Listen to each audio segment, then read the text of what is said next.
জামিনে মুক্তির পর কারাফটক থেকে ফের আটক হয়েছেন রাজশাহী বাগমারা আসনের সাবেক এমপি আবুল কালাম আজাদ।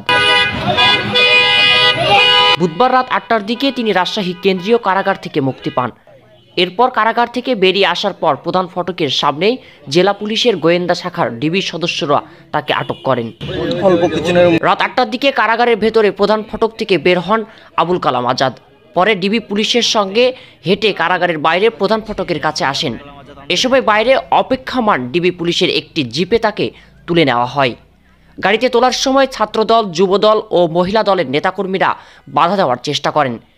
কালাম পুলিশের গাড়িতে উঠে যাওয়ার পর নেতাকর্মীরা গাড়িটি আটকে দেওয়ার চেষ্টা করেন। অনেকে গাড়ির সামনে দাঁড়িয়ে যান, দু একজন ইটপাটকেল ছোড়েন। এ সময় গাড়ির বাইরে থাকা পুলিশ সদস্যরা নেতাকর্মীরা সরিয়ে দিলে দ্রুত গাড়িটি ডিবি কার্যালয়ে নিয়ে চলে যাওয়া হয়। হেফাজতে আছে ততক্ষণ সে নিরাপদ আছে।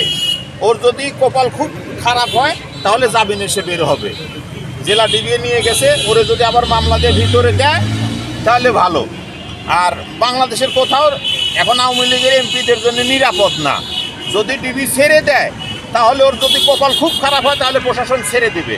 আর প্রশাসনের কাছে যতক্ষণ আছে, কালাম যতক্ষণ প্রশাসনের কাছে আছে,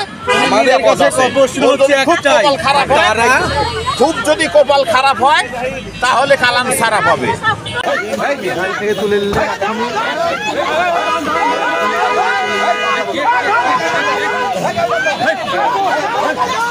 দেখছেন যে তার উপরে একটা হামলা হচ্ছে।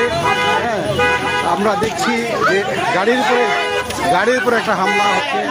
গাড়ির ভিতরে তাকে তুলে নেওয়া হয়েছে, গাড়ির উপরে তুলে নেওয়া হয়েছে এবং গাড়ি ব্যারিকেড দিয়েছে। কিন্তু গাড়ি ব্যারিকেড দিয়েছে, তাকে বহন করা সেই গাড়িটা ব্যারিকেড দিয়েছে তাকে। আপনারা দেখছেন